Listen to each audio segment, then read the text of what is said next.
Welcome back to Superbly Said Advanced English Vocabulary and Phrases. So glad to be here again. Yeah, and before we jump into today's material, which is all about workplace espionage and corporate survival, basically, I want to make a really quick note. Today's lesson is actually drawn from a SpeakDuo lesson.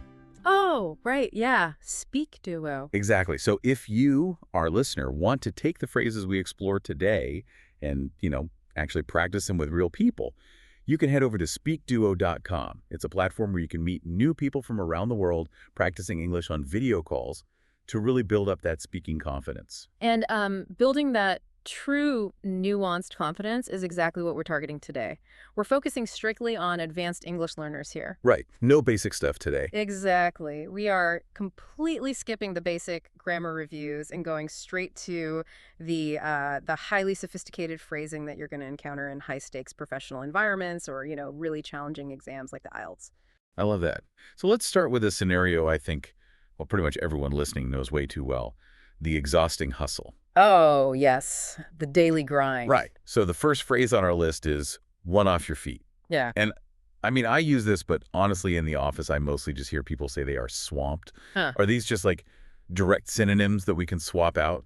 Well, they do describe the same general problem, right? Having far too much to do. But the imagery and really the physical sensation they evoke are entirely different. Okay, how so? So swamped places you in the middle of a literal swamp. You're bogged down. It implies you're stuck in one place, maybe glued to your desk, just sort of drowning in paperwork or a never-ending email inbox. Oh, I see. You can't move because the weight of the work is just burying you. Right, exactly. But run off your feet, by contrast, implies extreme physical momentum. Okay, so it's the difference between like a desk worker paralyzed by emails and a retail manager working a double shift on Black Friday. Yes. Perfect comparison. Run off your feet. Feel like it has this frantic, kinetic energy to it.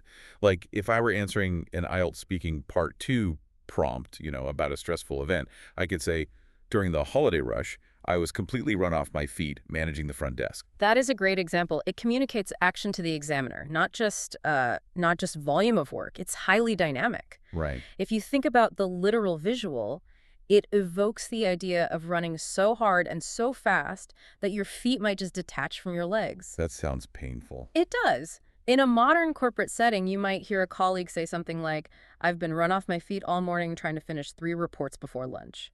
It shows a really frantic, exhausting pace that's pushing their physical limits. Yeah, but, nobody sustains that kind of punishing pace just for the fun of it. Right, definitely not. You put yourself through that physical exhaustion because you expect a specific outcome. Yeah. You want your hard work to bear fruit. Yes, exactly. To bear fruit means to produce positive results after a really significant investment of time or labor or effort. I have to challenge this one a bit, though. Okay, go for it. In business, we usually just say something paid off, like my hard work paid off. Yeah. Why would I use like an agricultural metaphor about fruit in a corporate boardroom?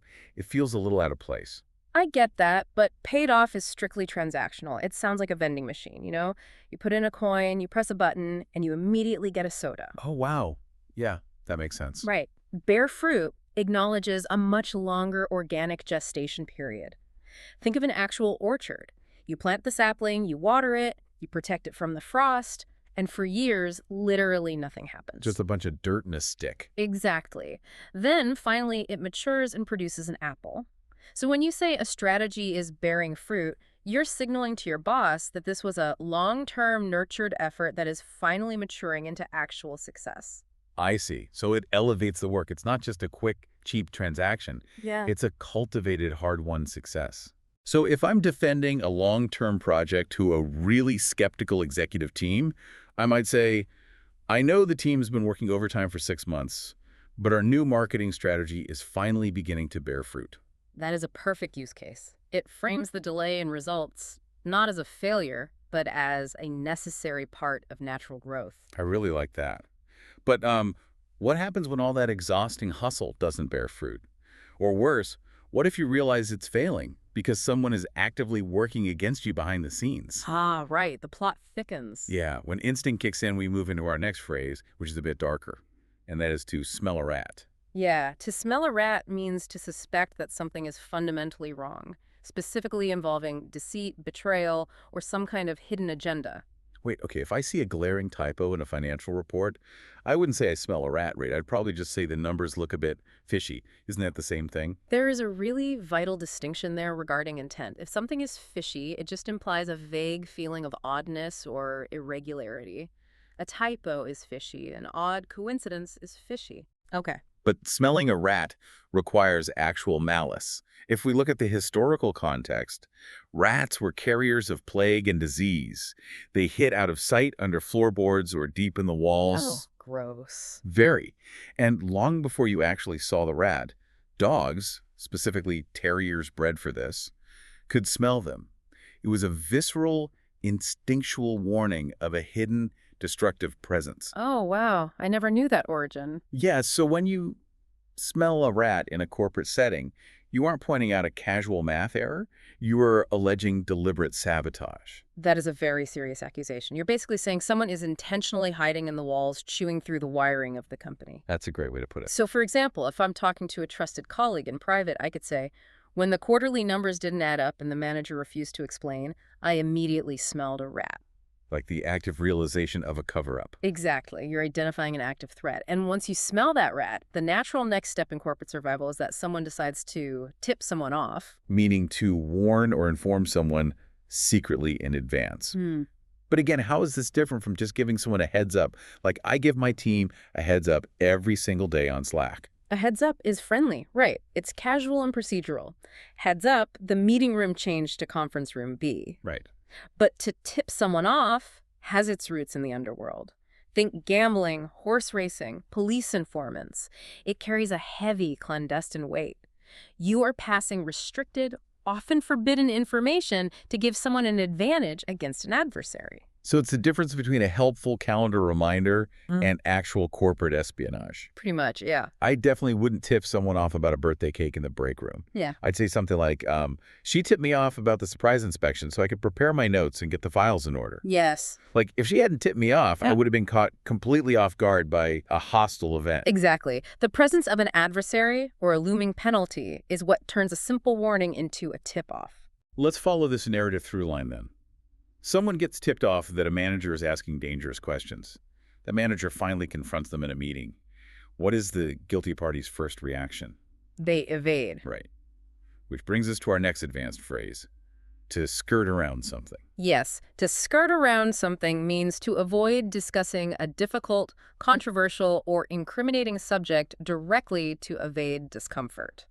The imagery here is really interesting to me. I picture like walking really carefully around the edge of a deep puddle so your shoes don't get wet. It's not a violent, sudden movement like dodging a thrown ball. It's more of a smooth, continuous conversational evasion. That is spot on. The etymology comes exactly from that idea of the border or the edge, the outskirts of a town. You are staying on the absolute periphery of the issue without ever stepping into the center. Right. And because it is a process, we almost always use it in the continuous tense. You don't just skirt a topic once. You keep skirting around it while the other person tries to pin you down. So in an IELTS exam, if asked about a difficult conversation, I might say, in the meeting, the CEO kept skirting around the topic of budget cuts instead of answering my main question. It really captures that political maneuvering, the frustration of watching someone actively avoid the puddle. It really does. But if conversational evasion fails and the threat gets closer, the behavior has to escalate. The next step is to cover your tracks. Which means? This means to actively hide evidence of your actions or your whereabouts to avoid detection or blame. But why not just say they hid the evidence? Cover your tracks. Sounds like we're hunting out in the wilderness somewhere. Because that's exactly where the idiom comes from. And that wilderness origin gives it a very specific procedural meaning. If you're walking through fresh snow, you leave a continuous trail. You can't just hide one single footprint and expect to disappear. Oh, that makes total sense. Right. Covering your tracks implies a systematic, deliberate sequence of actions. You have to turn around and erase the entire path you took. In a corporate environment, it means going back through emails, deleting shared server files, maybe shredding physical documents. It's the active destruction of a breadcrumb trail. For example, he deleted the shared files to cover his tracks after the accounting mistake was noticed. Exactly. But sometimes, especially in high-level legal or institutional contexts, just deleting a file isn't enough. You need absolute permanent erasure. That brings us to our next phrase, Expunge. To expunge something. Wow. Wow, that sounds incredibly severe. I only ever hear this in courtroom dramas on TV. How is this actually different from just, deleting a document? It's about absolute institutional finality. The word comes from the Latin expunger, which meant to prick out or mark for deletion with a dot. Today, deleting a file just moves it to a digital trash bin. It can be recovered. Right, the IT guy can always find it. Exactly. But expunging a record means legally or officially pretending it never existed in the first place. Right. You are wiping the slate completely clean. The institution is forbidden from ever acknowledging it again. That is a massive power play. It's not just hitting the backspace key, it's literally rewriting history. Yes, it is. So an example would be, the legal team worked tirelessly to expunge the outdated and damaging information from the public record. Perfect. It's a highly formal advanced verb that immediately signals to the listener that you are talking about formal, systemic erasure, not just throwing away a piece of paper. Well, let's pull ourselves out of this dark world of corporate espionage and cover-ups for a second. I want to shift to something positive, highly useful, and extremely formal to really round out your vocabulary today. The phrase is, avail yourself of something. To avail yourself of something means to make use of an opportunity or resource that is available. Okay, I have to ask, though, why would anyone actually use this in real life? If I just want someone to use a resource, why wouldn't I say use it or take advantage of it? Avail yourself of sounds like I'm a butler in a 19th century manor house. It does have a formal ring, I'll give you that. But it's entirely about navigating office etiquette and power dynamics. Okay, how so? Well, take advantage of can unfortunately carry a slightly selfish or opportunistic connotation. If I tell you to take advantage of the free coffee, it almost sounds like I'm telling you to exploit the system. Oh yeah, like take as much as you can grab. Right. Avail yourself of, however, implies that a resource has been graciously offered for your specific benefit, and it would be polite and wise of you to accept it. Ah, so it's about respecting the gift. It's like accepting something that has been presented to you on a silver platter. Exactly. So if a boss is speaking to an employee, they might say, you should absolutely avail yourself of the advanced training sessions while the company is offering to pay for them. It sounds supportive, professional, and entirely free of any negative undertones. It really acknowledges the inherent value of what is being provided. Well, we have covered a massive amount of ground today, from the relentless hustle of being run off your feet to the paranoia of smelling a rat, all the way to legally expunging records. It is time to see how much of this nuance actually stuck with you in the Superbly Said quiz. Let's see how well you internalize these concepts. Here is how this works. We will read a question and give you option A, option B, and option C. We will tell you to pause the audio if you need time to think. Then we will reveal the answer immediately, repeat the phrase, and briefly remind you of the context we discussed earlier to really lock it into your brain. Keep track of your score. There are 8 questions, 1 point each. Let's get right into it. Question 1. Which sentence uses the phrase run off your feet correctly based on context? 1 point for this. Option A, the incredibly exhausted marathon runner suddenly felt like running off his feet this afternoon. Option B, the highly skilled orthopedic surgeon carefully decided to run off her feet this morning. Or option C, the incredibly dizzy restaurant manager felt completely run off her feet during the rush. Feel free to pause the podcast here if you need to think about the answer. And the answer is option C, run off your feet. Remember our earlier example, this is about the physical exhaustion of managing a front desk or a restaurant during a huge rush, not literal running. All right, question 2. Select the context where the phrase bear fruit is most appropriately used. Option A, after several incredibly difficult months, the massive corporate restructuring finally began to bear fruit. Option B, the incredibly aggressive, angry brown bear forcefully attempted to securely bear fruit this morning. Or option C, the massive, incredibly ancient tropical apple tree unfortunately completely failed to loudly bear fruit. Take a second and pause the podcast here if you need to. The correct answer is option A, bear fruit. Remember the nuance here. It's about hard work and effort organically producing results over time, just like the marketing strategy example we talked about earlier. Okay, moving to question 3. In which situation does someone successfully tip someone off figuratively? Option A, the incredibly clumsy, aggressive teenager accidentally managed to forcefully tip someone off the chair. Option B, an anonymous, reliable corporate informant managed to quietly tip someone off about the scandal. Or option C, the deeply generous, wealthy restaurant customer decided to expensively tip someone off this afternoon. Pause the podcast if you need more time to think. The answer is option B, Get someone off. Remind yourself of the clandestine, secretive nature of the phrase, like getting a secret warning about an inspection. Question 4. Which response best demonstrates the correct usage of the advanced verb expunge? Option A, the highly experienced legal defense attorney attempted to permanently expunge something from the record. Option B, the incredibly dirty, exhausted kitchen worker desperately needed to aggressively expunge something quite sticky. Or option C, the incredibly ambitious, wealthy property developer decided to rapidly expunge something across the valley. Feel free to pause the podcast right here if you need a moment. The answer is option A, expunge.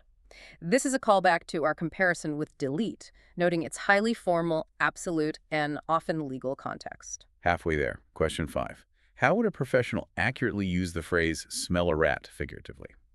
Option A, the incredibly diligent city sanitation worker started to terribly smell a rat this morning. Option B, the highly experienced professional exterminator managed to finally accurately smell a rat right away. Yeah. Or option C, when the financial number appeared strangely inconsistent, the manager began to smell a rat. Pause the podcast here if you need to. The answer is option C, smell a rat. This is figurative. It's about suspecting deliberate dishonesty or sabotage, not just a casual mistake, and definitely not a literal rodent. Question 6. Which scenario perfectly illustrates the ability to avail yourself of something? Option A, the extremely nervous, beautiful young bride decided to carefully avail herself of something white. Option B, you absolutely should strongly avail yourself of something highly beneficial like the free training. Or option C, the incredibly terrified lost mountain hiker decided to completely avail himself of something dangerous. Go ahead and pause the podcast here if you need to think about the answer. The answer is option B, avail yourself of something. Remember the formal tone used when taking advantage of an offered resource, like corporate training. Question 7. Which sentence accurately utilizes the advanced phrasal verb skirt around something? Option A, the highly deceptive politician continued to deliberately skirt around something incredibly controversial during debates.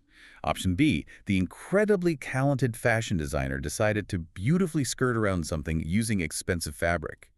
Or option C, the incredibly clumsy, energetic puppy attempted to frantically skirt around something blocking the hallway. Pause the podcast here if you need a little more time. The answer is option A, skirt around something. Bring back that puddle analogy we used, avoiding the discomfort of a direct answer in a conversation. Last one. Question 8. Which of the following statements correctly uses cover your tracks figuratively?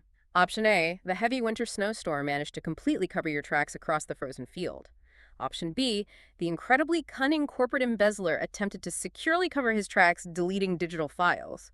Or option C, the highly skilled audio producer wanted to beautifully cover your tracks with acoustic guitar. Pause the podcast here for this final question if you need to. The correct answer is option B, cover your tracks. Remember, this is the active sequence of hiding evidence of wrongdoing, not literal snow or muso tracks. And that is time. Tally up your score out of 8. Honestly, no matter what score you got, I want to enthusiastically congratulate you.